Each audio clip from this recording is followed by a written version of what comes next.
Bienvenue sur Africa 24 dans cette nouvelle édition de l'actualité. Voici les principaux titres de ce journal.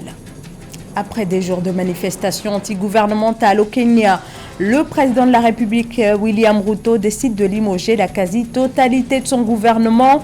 Le chef de l'État dit avoir entendu le peuple. Le BRT bientôt en route. Les travaux de construction de la ligne de bus rapide ont finalement été lancés. L'infrastructure est censée relier les communes de Yopougon et de Bingerville en Côte d'Ivoire. Le projet s'inscrit dans le plan du gouvernement qui ambitionne de développer les transports urbains.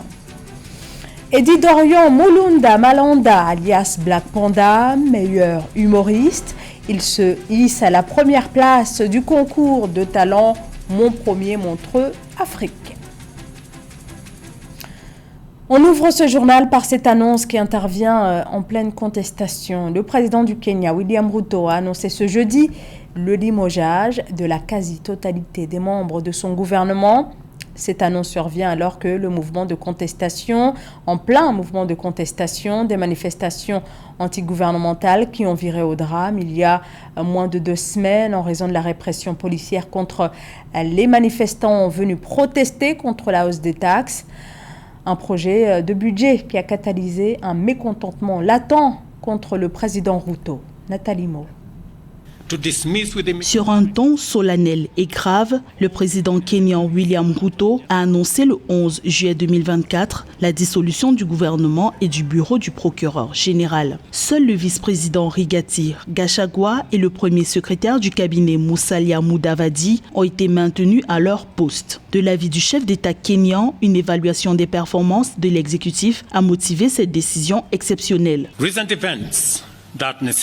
Les événements récents qui ont nécessité le retrait du projet de loi de finances qui nécessitera une révision et une réorganisation de notre gestion budgétaire et fiscale nous ont conduits à la croisée des chemins. Le président Ruto a dit avoir compris l'ampleur des attentes des populations kenyanes. Il a indiqué qu'il est temps pour lui de s'entourer d'une équipe gouvernementale expérimentée et prête à servir les intérêts du peuple. Il a toutefois salué des points positifs du gouvernement sortant, citant notamment la construction en cours de 100 000 logements, la création de 160 000 emplois pour les jeunes et l'implantation de 274 hubs digitaux qui accueillent 152 000 étudiants et travailleurs du numérique.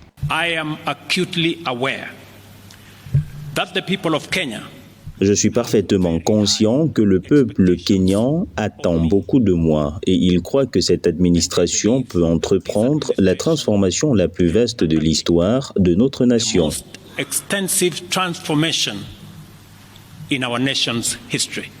La dissolution du gouvernement kényan n'a été suivie d'aucun remaniement ministériel pour l'instant. Par contre, le président de la République a annoncé la tenue de vastes consultations auprès de différents secteurs publics et privés, ainsi que des formations politiques du pays, dans le but d'accélérer la mise en œuvre irréversible d'un plan d'urgence capable de mettre un terme aux manifestations qui ont fait près de 40 victimes depuis mi-juin 2024. Le Maroc réaffirme sa volonté de renforcer la coopération sud-sud. C'est ce qui ressort d'une récente rencontre internationale. Et pour atteindre cet objectif, le Royaume continue de mettre en avant son initiative visant à favoriser le développement du versant atlantique de l'Afrique. Mais pour ce faire, des investissements colossaux, notamment dans les infrastructures, sont nécessaires. Philippe Akwa. L'initiative royale pour le développement de l'Atlantique vise à stimuler la croissance économique de l'Afrique atlantique, renforçant les liens régionaux et promouvant le développement durable. Ce projet ambitieux prévoit des investissements massifs dans les infrastructures, le commerce et l'innovation. L'objectif est de créer un environnement propice aux affaires, attirant les investissements étrangers et créant des emplois pour les populations locales. Les efforts de cette initiative sont alignés avec les objectifs de développement durable des Nations Unies, garantissant ainsi un impact positif et durable sur la région.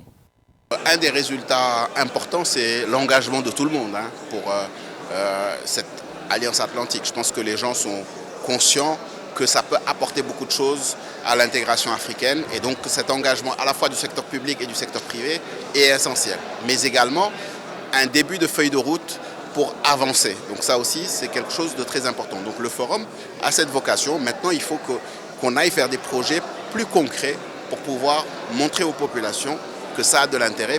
Les pouvoirs publics jouent un rôle crucial dans le succès de cette initiative. Le gouvernement marocain, en particulier, s'engage à investir dans des projets d'infrastructures clés tels que les routes, les ports et les réseaux électriques, facilitant ainsi la mobilité et les échanges commerciaux. Selon les prévisions, ces investissements devraient générer une croissance économique de 5% par an dans les régions côtières atlantiques. De plus, des réformes politiques et réglementaires sont mises en place pour améliorer le climat des affaires, renforçant la confiance des investisseurs et favorisant l'innovation. Donc nous travaillons à ce que aussi bien nos gouvernants, nos opérateurs économiques, les partenaires techniques et financiers fassent plus qu'ils ne font. C'est vrai qu'il y en a qui font du concret, mais il faudrait qu'il y ait plus au niveau des législations pour permettre à ce que les femmes et les jeunes qu'on cite et qu'on dit acteurs du développement puissent au moins avoir le minimum qu'il faut. La promotion du développement durable est une priorité clé de l'initiative royale. Le Maroc investit dans des projets d'énergie solaire et éolienne, contribuant ainsi à la transformation énergétique de la région. Des programmes de formation sont également mis en place pour développer les compétences locales dans les secteurs émergents. Avec des objectifs clairs et des engagements financiers solides, l'initiative royale pour le développement de l'Atlantique se positionne comme un levier crucial pour le développement socio-économique de l'Afrique atlantique. Il dénonce une justice à deux vitesses, mais aussi l'existence de magistrats corrompus. Le président de la République, le président de la transition burkinabé, le capitaine Ibrahim Traoré, s'est adressé aux forces vives de la nation ce 11 juillet.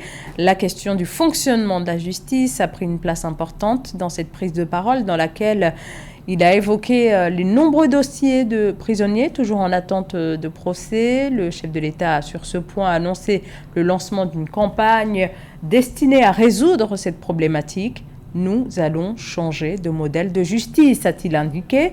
Ce discours du président intervient quelques jours après que des syndicats de la magistrature ont publié un communiqué rejetant la récente réforme du Conseil supérieur de la magistrature, refusant ainsi de participer à la désignation des nouveaux membres de l'instance.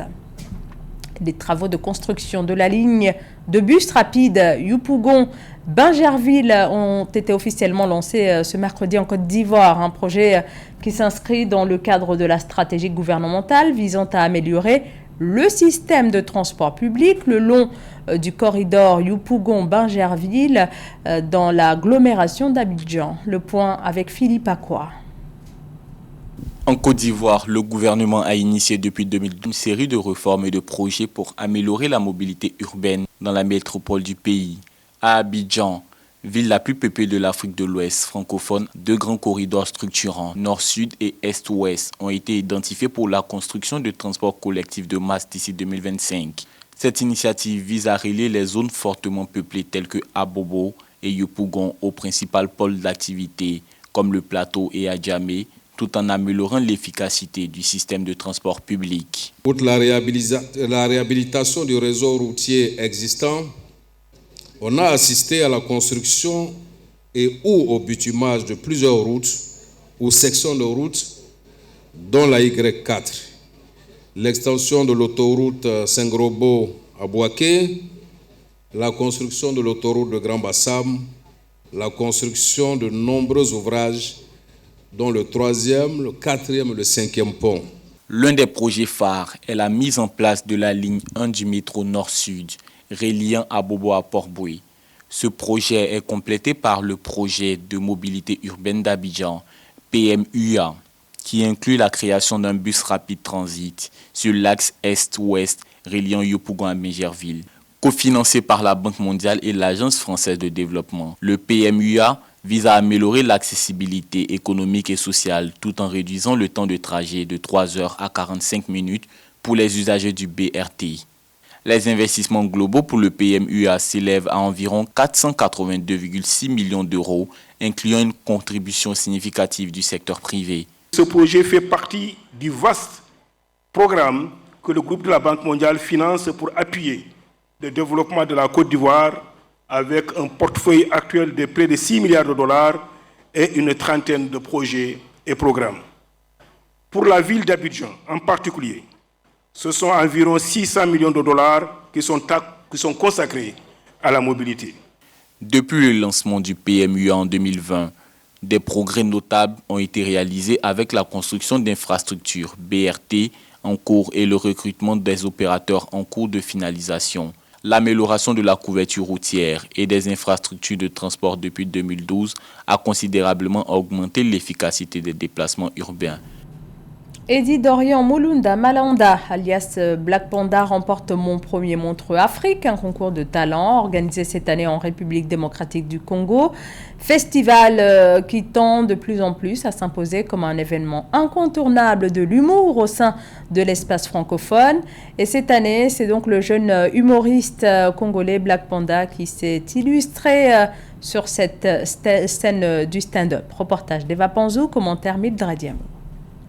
Déjà parce que le gynécologue, c'est le seul homme au monde qui travaille là où tout le monde prend du plaisir. L'humoriste Black Panda, originaire de Brazzaville, a présenté la meilleure prestation de stand-up intitulée L'humoriste médecin, grâce à laquelle il a remporté la finale de la saison 4 du concours d'humour Mon Premier Montreux en Afrique ce mercredi 10 juillet 2024 à la halle de l'Institut français de Kinshasa.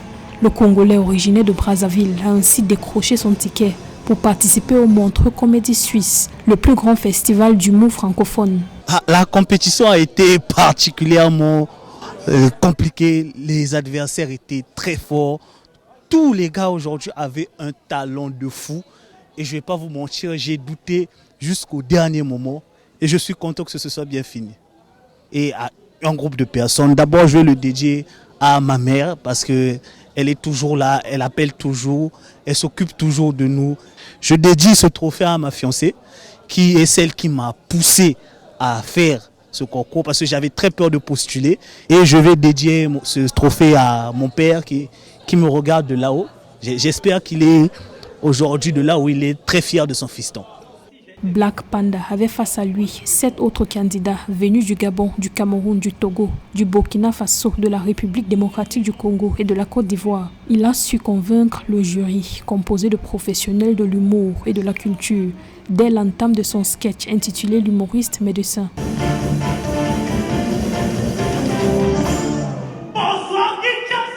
Ce qui a fait la différence chez le candidat gagnant, c'est tout simplement déjà l'unanimité avec le public. On entend le public, on entend leur réaction, la symbiose avec celui-ci, la capacité aussi pour nous à le projeter à Montreux. Ça veut dire une personne où il ne nous fallait pas énormément de secondes pour l'imaginer sur cette grande scène. La capacité à être compris, un univers qui pouvait être adapté, que ce soit sur le plan du continent africain, mais aussi en Europe. Une personne aussi dont l'histoire nous touchait, dont l'univers nous touchait et dont on serait fier de pouvoir voir sur la scène et dont l'ascension est encore possible. Et on est très fiers du choix que nous avons fait, mais aussi très fiers de tous les finalistes. Le lauréat de la 4e saison du concours francophone d'humour, Mon Premier Montreux en Afrique francophone, séjournera pendant 2 mois à Abidjan en Côte d'Ivoire, où il bénéficiera d'un renforcement de compétences artistiques. Notons que c'est en novembre 2024 qu'il s'envolera en Suisse pour défendre son titre au Montreux Comédie Suisse. J-15 avant le coup d'envoi des Jeux Olympiques, Paris et plusieurs villes de France vont accueillir du 26 juillet au 11 août les JO. Un événement planétaire avec plusieurs épreuves au programme comme l'athlétisme, une discipline très attendue à laquelle participeront de nombreux athlètes éthiopiens. Le sujet est signé Marie-Raphaël Antolo. Alors que les Jeux Olympiques d'été de 2024, officiellement appelés les Jeux de la 33e Olympiade, seront célébrés du 26 juillet au 11 août 2024 à Paris en France, différents athlètes éthiopiens de notoriété ont obtenu leur qualification à cette compétition. Du côté des femmes, seront présentes Abitam Alemou et Tigé Dougouma, Wognesh Mesele pour les 800 mètres, Birk Hailom, Goudaf Tegai et Deribe Welteji pour les 1500 mètres, Medina et Issa, Ejgaeu Tai et Goudaf Tegai qui participeront aux 5000 mètres. Sembo Almayou et Lomi Mouleta qui quant à elles compétiront dans le 3000 mètres. Nigerto Alemou, Tigist Asefa et Aman Berisso devront quant à elles défendre le drapeau éthiopien au marathon. Tous les athlètes qui représentent le Kenya ont préservé l'unité et le travail de groupe et ont apporté des résultats remarquables à notre pays. Nous n'avons pas vu cela venir, mais nous y sommes parvenus. Du côté masculin, Abdissa Faïssa, Hermias Djirma et Samuel Tefera vont parcourir les 1500 mètres. Agos Djebriwet, Youmif Kedjelsha et Adissou Youn les 5000 mètres, tandis que dans la catégorie des 20 km race walk, Miskiana Wakuma devra faire de son mieux pour rapporter une médaille à son pays. Selemon Barega devra défendre son titre de 10 000 mètres, tandis que Goudav Tegai est inscrit pour les 1500 mètres, 500 mètres et 10 000 mètres au sein de l'équipe éthiopienne pour les Jeux Olympiques de Paris 2024. Vous savez, nous nous sommes vus être profondément dévalués dans nos mauvaises performances à l'Olympique de Tokyo. Nous avons ainsi pris la décision de faire mieux dans toutes les compétitions à venir. Le détenteur du record du monde, Lamisha Djirma, tentera quant à lui de décrocher sa première médaille d'or mondiale aux 3000 mètres steeple après avoir décroché l'argent à Tokyo et lors des 3 dernières éditions des champions du monde. Rappelons que l'Éthiopie a déjà remporté dans les Jeux Olympiques 58 médailles, toutes en athlétisme. Dans le détail, 56 gagnées sur des courses de fond et 2 sur des courses de demi-fond. Et 2-3 pour Binyam Girma, l'Érythréen a remporté ce jeudi au sprint la 12e étape du Tour de France. Nouvelle victoire à Villeneuve-sur-Lot devant le Français Arnaud Démare. Ce journal a été réalisé par l'ensemble de la rédaction. Merci à vous de nous avoir suivis. Restez sur Africa 24, l'actualité continue.